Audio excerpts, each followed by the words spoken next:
If you're not awake, I want you to get awake, because today we're going to be talking about God with us in the storm. And we've recently seen some storms, which we're going to talk about in just a few moments, some real life storms around our Tennessee, Kentucky area. But we're talking about the storms of life, the storms that we go through as individuals. Now, our key verse, as has been for this series and will continue to be through next Sunday, is Matthew 1:23. Look, the virgin will conceive a child, she will give birth to a son, and they will call him Emmanuel, which means God is with us. Now, the first week, I shared with us about the valleys. We often enjoy God on the mountaintops, but we get to know Him in the valleys. We enjoy God on the mountaintops, but we get to know Him in the valleys. Last week, Noah spoke to us about the wilderness.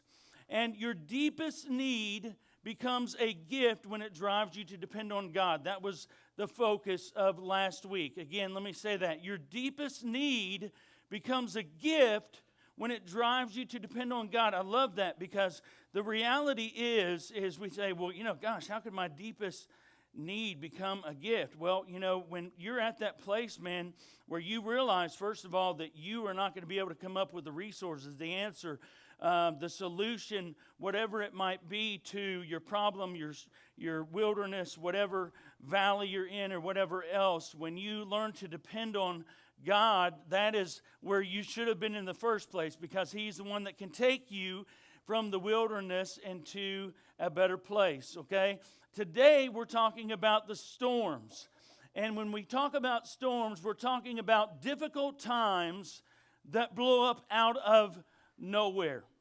Difficult times that blow up out of nowhere. Now, on Monday, December 6th, which happens to be my daughter's birthday, no relation whatsoever, okay? But on, which she turned 27. I have a 27-year-old daughter, my goodness.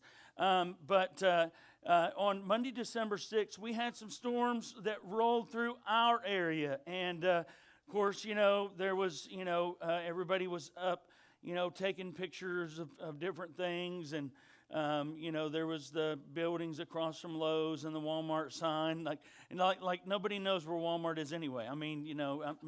But all those things that happened, and it kind of was reminiscent to the one we had, I think it was 3 years ago, about this time, same time of the year, that came through Country Club. Kind of came through some of the same areas 3 or 4 years ago.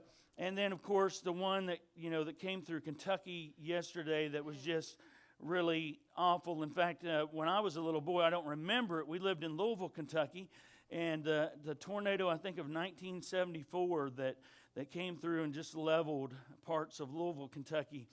But, storms can be scary. You're in the middle of that storm, and, Monday, when that storm came on Monday, December 6th, it was pretty early in the morning, and I was kind of watching, my weather app, and I'm watching the TV at the same time too, and I'm watching outside our back window, because I'm kind of waiting for this, the storm surge to come.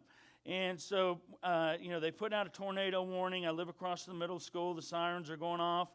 And so I'm looking out the back window and kind of waiting to see what the tree's doing. Are they blowing one direction? Are they swirling or whatever? And, before long I was like, all right, everybody needs to be ready just in case we need to go into our, middle hallway area and be safe and all that kind of stuff. And, but it didn't do much where we were, but it did to some other people's property. And, thankfully, Tullahoma itself has never been hit catastrophically by a tornado, and it has a lot to do with where we are geographically and all that kind of stuff, I believe. But other areas are more prone to that. Some of our lives are more prone to storms. Some of us have gone through more storms than others. Storms are a part of life.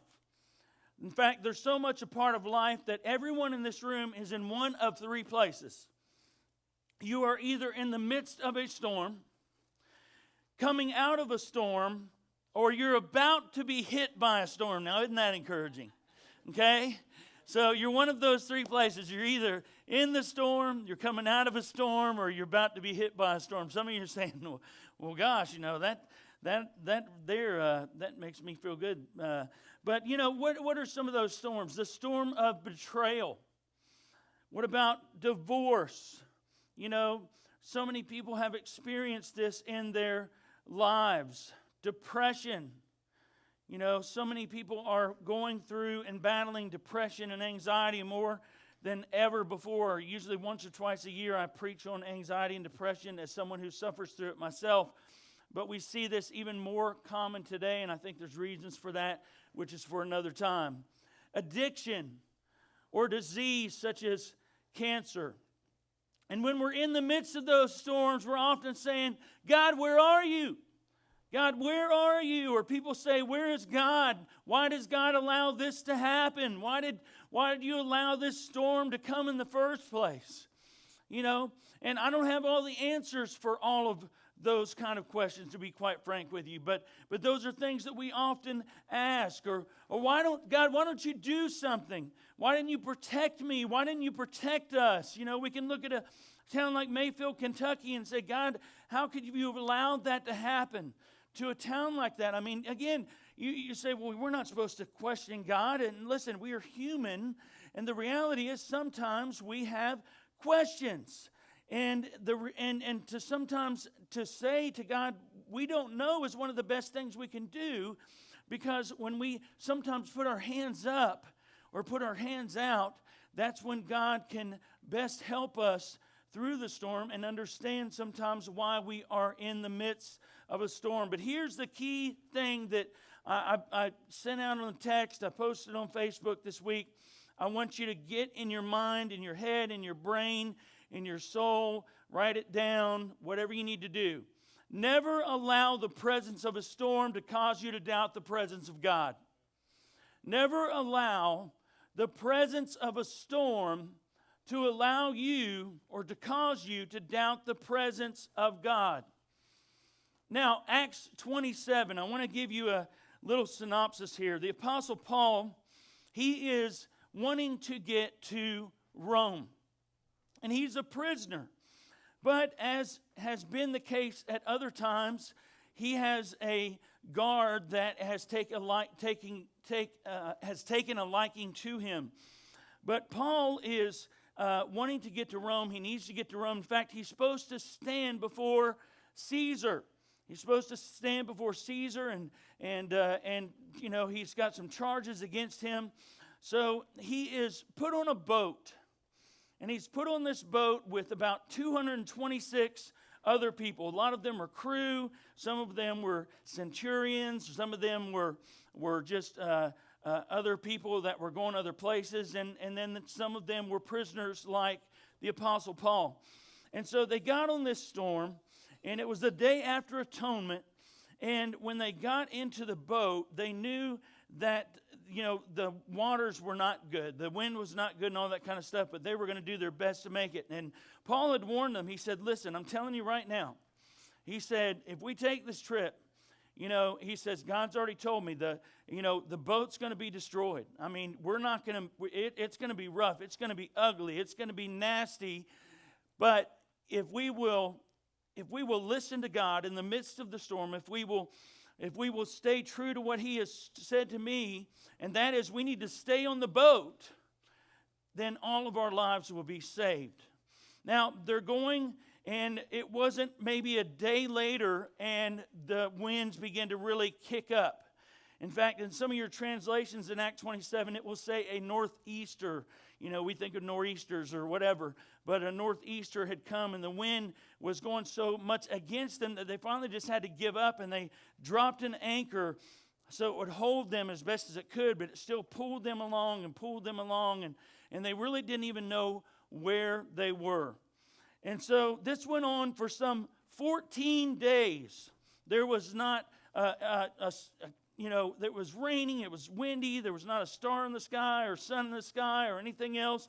I mean, you imagine these guys were seasick. They were battered. The boat was taking on so much water, they started throwing things overboard. They're throwing, the cargo overboard. They're doing everything they can. And some of the crew, they start to get really nervous.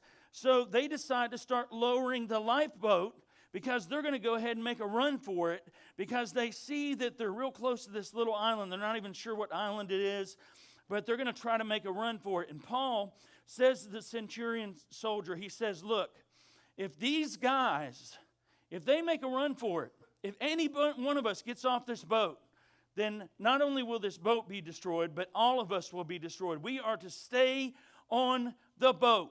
We are to stay and weather the storm. And so the centurion, which, by the way, it's funny. At the very beginning, Paul's, he's waving his hands. He's telling them, look, there's going to be a bad storm. This is not a good time to go. We don't need to go at this time. And the centurion who was in charge of the prisoners and more or less in charge of making sure Paul and these other prisoners were on the ship, he asked the shipmaster, he said, well, what do you think? Are we going to make it? And the shipmaster was like, oh, yeah, we're going to be fine, And Paul's saying, look, God has told me it's going to be rough. It's going to be ugly. And listen, the boat's going to get torn to pieces. But as long as we stay on the boat, we're going to be okay. And, I thought about it last night. It kind of reminds me of the Titanic. When they sailed on that Titanic, it was supposed to be the world's strongest ship and, unsinkable, all these kind of things. And the reality is that any ship can be sunk. And we can go through storms and it can literally take us under. So finally, after 14 days, they hadn't eaten all this time. Paul encourages them to eat. And then after they eat, they take the rest of the food and throw it overboard because they don't want any more weight weighting them down. The storm got worse and worse, so they decided to go ahead and drop another anchor. And as they did, one of them saw a small island. And they began to realize maybe they were getting close to shore, which would have been a good thing at this point. So they did soundings, and that's how they measured the depths back then. So they did a sounding and found that it was about 120 feet, and then it was 90 feet. And then before they knew it, they were trying to run aground up on the sand. They ran aground up on the sand with one end of the boat, but the other boat swung around and crashed the rocks, and the boat was torn to pieces. But they all stayed on the boat, and all of them got off the boat and made it to dry land. And the people that were on the island, they didn't even know what island it was. It was the island of Malta. They got on this island. The people welcomed them. They prepared a feast for them, and they stayed there about 3 months, and eventually they set sail for Rome, where Paul actually stood before Caesar, and while he was in prison, giving you more of the story than you need, he actually preached the gospel. Many were saved, some were not, but he also was able to stand before Caesar, and they found no charge against him. But the main thing is, I want you to understand that there was this massive storm. They got on the boat. God said, this is what you need to do if you're going to survive the storm. They did it. Some of them, wanted to go their own way, but at the end of the day, they did it, and they all survived the storm. Acts 27:20 says, when neither sun nor stars appeared for many days, and the storm continued raging, we finally gave up all hope of being saved. So I want you to understand, even though they were in this ship, and even though Paul had said to them, you will be saved if you stay on it, they gave up all hope. Many times when we are in the midst of the storm, we give up all hope. My marriage is never going to make it. This marriage is never going to make it. And again, I can give you testimony to a marriage that 7.5 years in my marriage, I would have told you it's never going to make it. But God. Maybe you're in a storm and you think, I'm always going to be single. I'm always going to be alone. I'm never going to have anybody to love me. I'm never going to get out of debt. Every time I try to start getting out of debt, something happens. A job gets lost or bills come up or hospital, an unexpected emergency comes up or whatever the case might be. We're never going to have a child. We're never going to have a child. These are These are things that sometimes we give up hope on. And there's a reality, too, that sometimes, these things are storms that continue to rage longer than others. Some of these things are actual realities. Sometimes people cannot have children. But another one, there's no way I will ever graduate. There's no way I'll ever go to college. Or I'm always going to be depressed. Again, the storm continued to rage, and they gave up all hope. Look at Acts 27:21 with me. Acts 27:21. After they had gone a long time without food, Paul stood up before them and said, "Men, you should have taken my advice not to sail from Crete. Then you would have spared yourselves this damage and loss." Now, as spiritual as Paul was, he was not above saying, "I told you so." I told you so. Some of us have spouses, parents, that as spiritual as they are, they're not above saying, "I told you so." Those are some of the hardest words to hear at times. If you had listened to me, we wouldn't be in this predicament. Don't you hate it when someone says, "I told you so"? If you would have just listened to me. And listen, I'm going to tell you, I have lived, "I told you so." All of us at some point or another have lived that. And why do we hate it so much? Maybe it's because they were right and we were wrong. And now, another thing. Have you ever maybe noticed that some people love to blame the devil for everything? I'll tell you, that devil, he made me do it. I'm telling you, if the devil wouldn't have been there, if the devil wasn't alive, I would have never done what I did.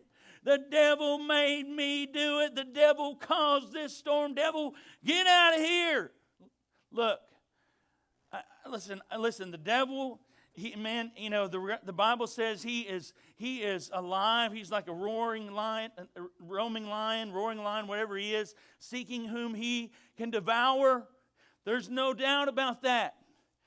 But listen, the devil can't make you do anything. Some of us, can I be a little more direct? Some of you need to take personal responsibility for the storm that you're in. The devil didn't cause your storm or make you do anything. In fact, it's oftentimes the case that our poor choices, our selfish, and may I say, stupid decisions. Anybody else besides me ever made a stupid decision? All right, and you went, and you're trying to get out of it. Let me give you an example here. It just popped in my head. But, has anybody ever been pulled over speeding? It's been a long time for me. It probably has been 15, 20 years. But, I used to get pulled over all the time. I don't know what it was. I don't know if since I lost my hair, they feel like he's too old to pull him over or what. But I used to get pulled over quite a bit when I was young, But you get pulled over, and I'll never forget one time I got pulled over. I was on my way to the church I worked at when I was in college. And this officer, when I got up to his squad car, back then you walked up to their car, and now they don't want you to do that. But I walked up to his car, and he's listening to Christian music. And I was like, oh man, you listen to Christian music? Well, I'm a worship pastor. He said, "Well, then you really should have known better." I was like, okay. What are you gonna say for that? Really, I was making a bad choice by speeding, and he caught me on it. Oftentimes, the reason you are in your storm is because of your choices, your decisions that you make. We need to take personal responsibility. Here's another example. And this can happen to guys or girls or, either one of us. But the reality is, Mama told you not to date him. Mama told you not to date her. Your best friend told you that you shouldn't be dating them. Your pastor told you shouldn't be dating them. You went to the Chinese restaurant, you opened a fortune cookie, and said, "Do not date him." Okay? I'm just telling you, everything. But you're saying he has so much potential. Oh my goodness. If I'll sit with somebody and I'll say, I'm concerned about this relationship, but there's so much potential. Yes, potential to destroy your life. Potential to mess up everything. Sometimes we need to realize that other people can see things that we can't see. The shipmaster, he thought he knew that this boat was going to make it to Crete, but the reality is that it was not. And Paul, who was in touch with God, knew very well that the boat itself was not going to make it. But God was merciful in the midst of the storm and saved all of those who were in the boat. Maybe this is one of the reasons they gave up hope. They were in the storm because of the decisions that they made to be in the boat, to be in the storm. It's easy to believe God will get you out of the storm if God allowed you in it.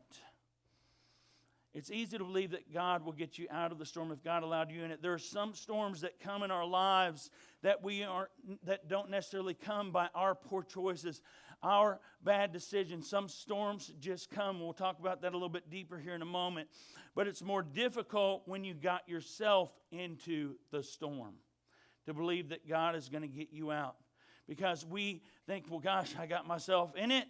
I'm going to have to get myself out of it. No, just because you got yourself in it doesn't mean you need to keep doing what you think is best. The best thing you can do is trust in the one who can not only calm the storm, but can bring you through the storm. Because the answer isn't always that the storm all of a sudden is calmed, which God can do, but sometimes the answer is that through that storm, God shapes you and molds you into what He needs you to be. Psalm 16:8, this is David, King David says, I know the Lord is always with me. I will not be shaken, for He is right beside me. Now, talk about a storm. When I was younger, I made some really goofy choices. I know that's hard to believe. I've shared that with some of you, but when I got to a point as I was a teenager, I almost dropped out of school. I was hanging around some people I shouldn't have been hanging around. Ended up failing a year of school, and all this stuff is true. And so the next year, I'm like, you know what? I went away for that summer, man. God did a work in me. I'm like, man, I'm gonna get everything together. I'm gonna do everything, man. I'm gonna live for the Lord. All this kind of stuff. But when I was in that bad place down in Homestead, Florida, south of Miami, there are gangs. And even back in my day, there were gangs. And I wasn't necessarily a gang member, but I hung with some of the gang members and with the gang sometimes stupidly again. But so one day, I thought it would be wise, it seemed like it at the time, the head of one of the gangs, which is a major gang both in Florida and around the country, he and his girlfriend broke up. And I was talking to her out in the parking lot and found out that she came from a Christian home. And so I invited her to a Christian concert. It was this couple named Steve and Annie Chapman. Some of you may remember them from way, way back in the day. So we went to this Christian concert together, and we had a good time and all that kind of stuff. But the reality is, the guy didn't take it well that I went out with his girlfriend that he had dated since they were like in second grade. And so here I am, I'm 17 years old. And so I had a rough time in school for a while there. It wasn't because I was stupid. It was just because I made some stupid choices. And so I had to take, and I know some of you are like, what is night school? Well, I had to go to night school for algebra, pre-algebra, okay? So I had to go to night school for pre-algebra, and I get out of my car. Actually, I drove a 1973 Ford LTD. It was a boat, okay? I'd love to have it today, though. I got out of my boat, and my car. And I got out of my car, and all of a sudden, these two guys are standing there at my door. and this metal Easton baseball bat comes swinging at my head at what seemed like 100 miles an hour. And I realized these guys want to kill me. And it was the head of the gang and his second in command. And so I began to run. If you can picture run, Forrest, run, I was running as fast as I could. I was running down the hallways of South Dade High School as fast as I could, and I'm praying, oh, Lord, help me, Lord, help me, Lord, help me. And I'm running, and I all of a sudden just, boom, I run into something, and I'm like, good grief, it was like a wall, where there shouldn't have been one, and it was a Miami-Dade police officer. And I was like, give me a hug, aren't you my dad, dad, and so the guys came up, and the officer, and he's like, what's going on? I said, these guys want to kill me, and they were not afraid to say in front of the officer, yes, we were going to kill you, okay? I came out to my truck a couple days later that was in my yard, and they had taken a knife and slashed all my tires. They stood at the end of our driveway with a sawed-off shotgun and shot up the front of our house. My dad found little pieces of shotgun shells that flattened his tires on his car. And then the worst, maybe, of it all was I got on an airplane to go visit my brother in Louisville, Kentucky, and I looked behind me, and the guy was sitting behind me on the airplane. And actually, I just had surgery on my leg. And I was in a wheelchair. They had let me out of the hospital a day early. This was like, okay, this is your worst nightmare. And not only that, there were so many times that they tried to hurt me. But you know what? As I went through that storm, God protected me. They never laid a hand on me. I'm talking about I was nose to nose with the guy so many times. And I stood my ground, and I'm telling you, inside, I was scared to death. But I stood there, and I prayed, and I said, God, protect me. God, protect me. God, protect me. At night, the guy had a Datsun 280Z, okay? Some of you don't know what that is, all right? So he had this Datsun 280Z, and it was one of these that it was color changing. Even back then, that was huge, And so he would have what they call bass. Some of you like, what is that? Okay. And so he would have his headlights off, and I would be driving my truck, and he would all of a sudden come behind me with his headlights off, and all I'd hear is boom, boom, boom, boom, boom. And it was like, and so I'm listening, I'm turning up Russ Taff, my Christian music, I'm like, and I'm going, I've never gone so far that I've forgotten my way home. And I'm listening to all this Christian music, and I'm doing all this praying, and God protected me. And finally, I ended up dating this girl who was friends with this guy, who was able to tell him that everything was fine. And thank goodness he got back with his girlfriend. And one day he just comes up to me out of the blue, and he says, you know what? We're good. It's all over. And I was like, because, I got to the point where I'm sitting in class with my pocket knife in my pocket. Now, back then, you could do that in high school. And I'm thinking, I'm going to have to kill him before he kills me. Seriously. That's what I thought. That's how scared I lived for almost a year. And I'll tell you what, I have not taken a girl to a Christian concert since.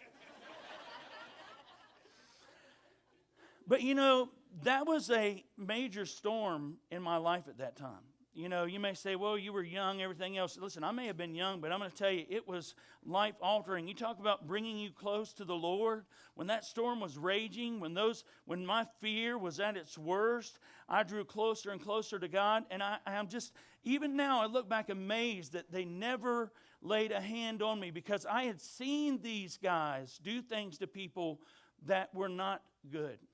But God protected me in the midst of my storm.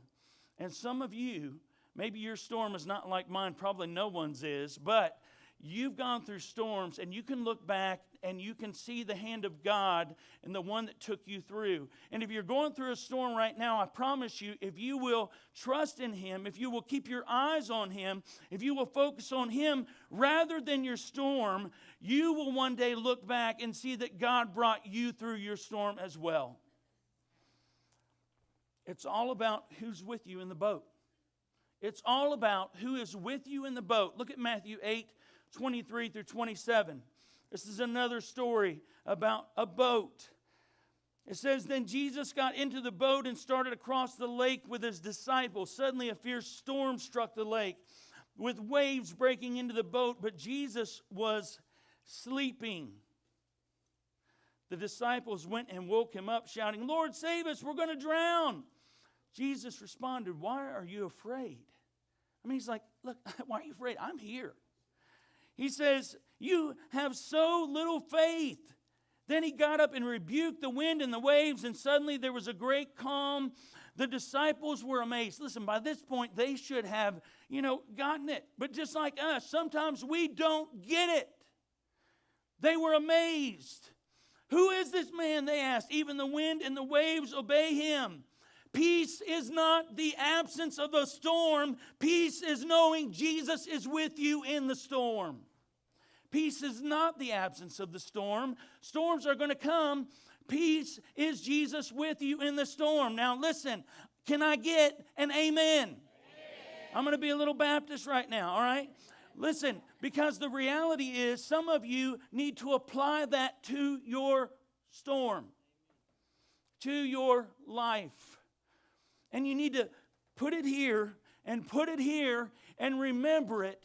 Because just like on Monday, when that storm came through, they were already forecasting another storm. And the next storm that came through this past Friday night into Saturday morning was worse.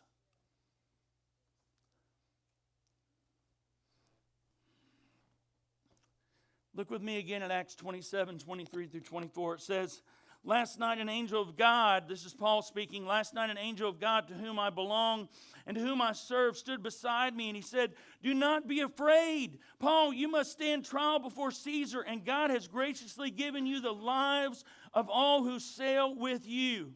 In other words, God was saying, look, you can't go down in this boat. You still have to stand trial before Caesar. And listen, God is telling you right now in the midst of your storm, you can't go down in this battle. You've got another battle to fight.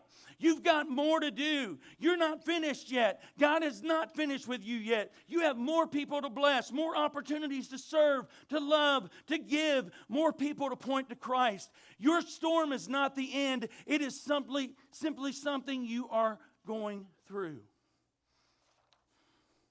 Some of the crew that were on the boat, man, the storm wasn't their fault. They were just on the boat in the storm. Some of the crew may not even wanted to go with them on the boat. I mean, they may have, some of them may have even listened to Paul. They may have said, this guy, I've heard he's pretty good. His God's pretty true. Maybe we need to listen. How many have gone through or are going through a storm because of someone else's poor choices or dumb decisions? Some of these guys that were on the boat, they're just there. They didn't necessarily want to be there. It just so happens that they're part of the story now. Sometimes somebody else's poor choices or goofy decisions or dumb decisions or stupid decisions or in the spur of the moment decisions leaves us in a storm. I saw some of you elbow the person next to you. Don't do that in church, okay?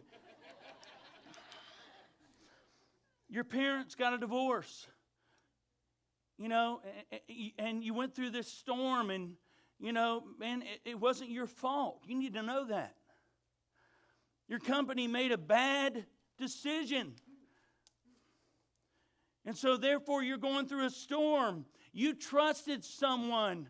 You trusted them. You trusted your spouse. You trusted someone you loved. You trusted a friend, and they did not hold up their trust. And therefore, now you're going through a storm. But I want to say it again. Never let the presence of a storm cause you to doubt the presence of God. Never let the presence of a storm cause you to doubt the presence of God. Acts 27:22 through 23. But now I urge you to keep up your courage, because not one of you will be lost, Paul says to them. Only the ship will be destroyed. Last night an angel of the God of whom I belong and whom I serve stood beside me. He's saying, listen, you stay with the ship. We're going to stick with the storm. God's going to take us through this. And he says an angel stood beside him. Listen, I believe that angels are 150,000% real. You know, listen, we don't think about it that often, but I believe demons are real, I believe the devil's real, and I believe that angels are absolutely real, and I believe that there are angels all around us. I believe that there are things, there are storms, listen, that God in His protection and in His providence have kept us away from. Have you ever been out, maybe on a boat, or you've been somewhere and you see what looks like a storm rolling in? And you think, man, we're going to get slammed. And that storm passes just barely to the side of you. And it goes around you. You see that, but what you don't see is how many times God has kept you out of the storm. How many times He has protected you from what could have been. There are angels all around us. God's presence is all around us. We need to know that in more ways that we can even imagine that God is with us. God is with you, and He is with you in the storm. There are angels around you. His Spirit dwells within you. He goes before you. He's not bound by time. He hears your prayers. He knows your wants. He hears your cries. He knows your pain. He's with you in the storm. He is your shelter. Take refuge in Him. Take refuge in Him. Listen, don't let this fall on deaf ears. When I say that, some of you, you know, your parents may have said it this way. It goes in one ear and out the other. Listen, let this stick, because some of you are in these things and you go, oh, Lord, I don't know what I'm going to do. And listen, right now you're in the middle of the storm, and I'm not telling you your storm's going to be over, but take refuge in Christ. Seriously, that is your rock. That is your foundation. Your ship may be torn to pieces, but I'm going to tell you, you will get through it. And you'll be better for it. Other examples of God protecting His people in the storm. Paul to Timothy, he says in 2 Timothy 4:16 through 17. He says, the first time I was brought before the judge, no one came with me. Everyone abandoned me. May it not be counted against them, though, Paul says. But the Lord stood with me and gave me strength so that I might preach the good news in its entirety for all the Gentiles to hear. And He rescued me from certain death. We just sang a song a minute ago. And I know sometimes we come in and, man, we're ready for worship. We're ready to get our praise on. And other times we come in and, man, we're just like, we're here. Okay, I know that. But we sang that song a little while ago. I want to say this to you. If you're not dead, He's not done. If you're not dead, He's not done. Lord, I believe. If I'm not dead, you're not done. And listen, I've shared with you before my situation with chronic pain, all that kind of stuff. And people say, how do you keep going? Or why do you keep going? Or whatever else, because listen, because I am here and God has called me to share the good news that He came and gave us life through His Son, Jesus Christ, and that anyone who believes can have life. That is why I continue to do what I do, because I believe it. There is a hope, and that hope, His name is Jesus Christ. And that same hope that I have is the same hope you can have. And it's the same hope, now I want you to keep clapping, that you should be sharing with others. Of any time in the year, it still stands true that people are more receptive to the gospel over the Christmas season than any other time of the year, even Easter. So get your friends to come with you to Christmas Eve. Invite your friends to come with you to church. or encourage them by helping them understand, man, when somebody comes to you and you know, oftentimes we're so good, especially as Southerners, I'm just going to tell you, because I lived up north for 10 years. Southerners were really good. Somebody says, how you doing? Yeah, I'm doing pretty good, you know, doing pretty good. I ain't got no money and lost my house and my cat ran off, but I'm all right, you know. You know, I mean, the reality is, I mean, sometimes we need to say, how are you? Man, I tell you what, right now, I mean, I'm about ready to go nuts, and I think I'll be in the funny farm by next week. Okay? That's the reality of it.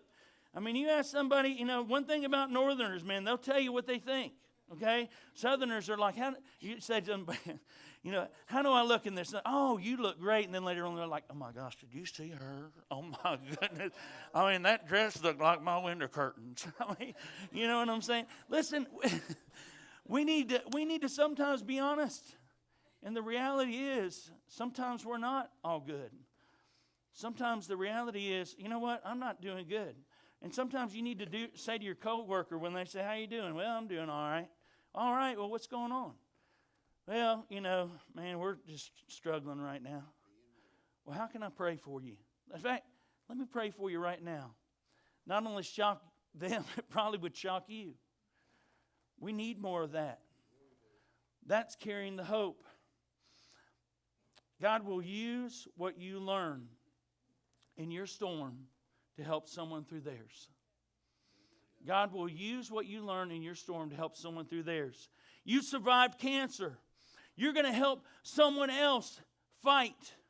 You're going to help someone else have faith to keep going on. You've overcome unfaithfulness in your marriage. And by the way, if that's you, just so you understand, that is more prevalent than you think. And you know what? Here's the incredible thing. You can make it through that storm. You can overcome addiction. You can get through the difficulties of a marriage. You know, for better or for worse, you know, we might say those words at a ceremony, but we certainly don't live them like we should. That's right. For better or for worse, for richer or for poor, I was counseling a couple this week.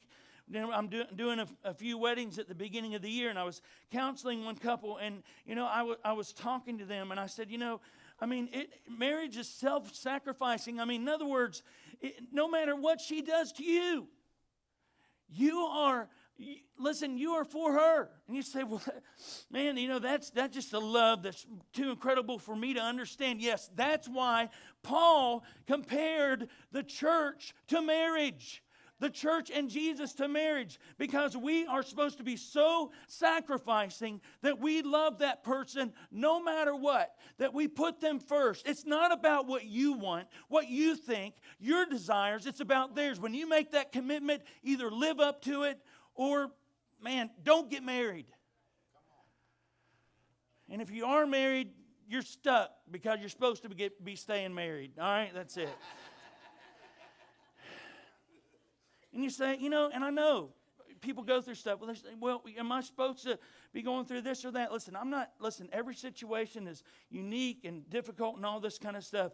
But I'm saying at the end of the day, just as Paul says, as much as it pertains to you, do your best to make peace. We are to do our best, as much as it pertains to you, to make sure that we are working through our difficulties in life. To working through our relational difficulties, not just in marriage, but in our families. You know what? The reality is we are selfish. We want what we want. And you know what's going to be written on your tombstone? He got what he wanted, but it's still here. Because you can't take it with you. That's right. You climbed out of debt. You tell others how it can be done. You're 178 days sober. You tell others Christ will set you free. You use your storm to help others through theirs. Acts 27:25. So keep up your courage, men, for I have faith in God that it will happen just as he told me. My faith is not in what I see. My faith is in what God says. My faith is not in what I see. My faith is in what God says. We are to live by the word of the Lord. My faith is not in the boat. My faith is the one who commands the wind and the waves. Paul never had faith in the boat. He knew the boat was going to be blown to pieces. He had faith in the one who commands the wind and the waves. Storms will come. You cannot control the storm. You can't control where you place your faith in the midst of the storm. Place your faith in God. Psalms 46. God is our refuge and strength and ever-present help in trouble. Therefore we will not fear, though the earth give way and the mountains fall into the heart of the sea, though its waters roar and foam and the mountains quake with their surging. Never let the presence of a storm cause you to doubt the presence of God. No matter what happens, the economy tanks. Relationships break down. You don't get the job. I will not fear, God, you are with me. He is what I need. He is my safety. He is my strength. He is my comforter, my source, my redeemer, my sustainer, my provider, my assurance, my salvation. Peace isn't found in the absence of the storm. Peace is found in the presence of God. Where are you today? Are you in the storm? You coming out of one?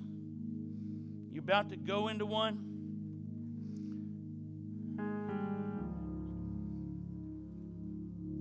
God is with us. Emmanuel. That's what this is all about. That's what Christmas is all about. That God came down to earth. That He so loved you and me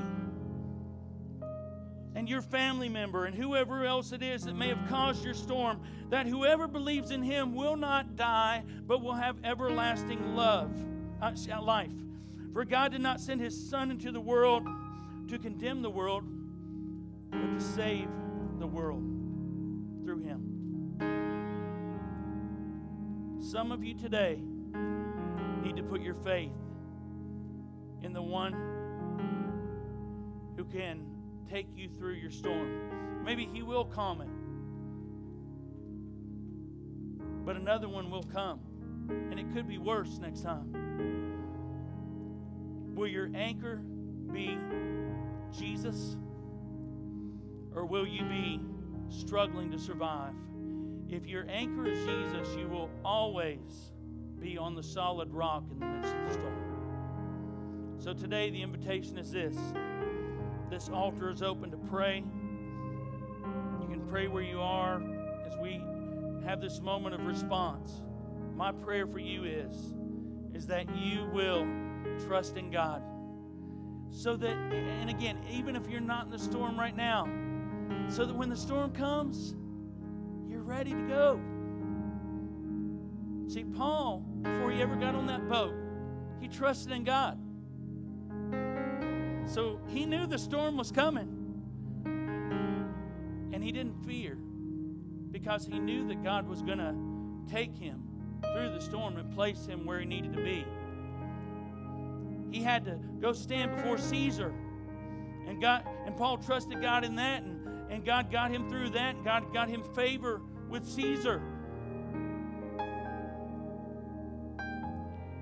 God has more for you. He's got more for you to do. So don't let the storm destroy you. Let it make you stronger. God, we thank you for this day. We ask you, Lord, to speak to us now, that we would respond in a way, God, that would glorify you and honor you in the moments ahead. In your name we pray, amen. If you're here today, let's stand. If you're here today, you need to come down and pray. You want one of us to come pray with you, please come down and just pray at this altar. We'll be happy to pray with you. If you're here today and you've never made Jesus Christ your Lord and Savior, today is the day. Today is the day. Let's sing, but more importantly, let's focus on God.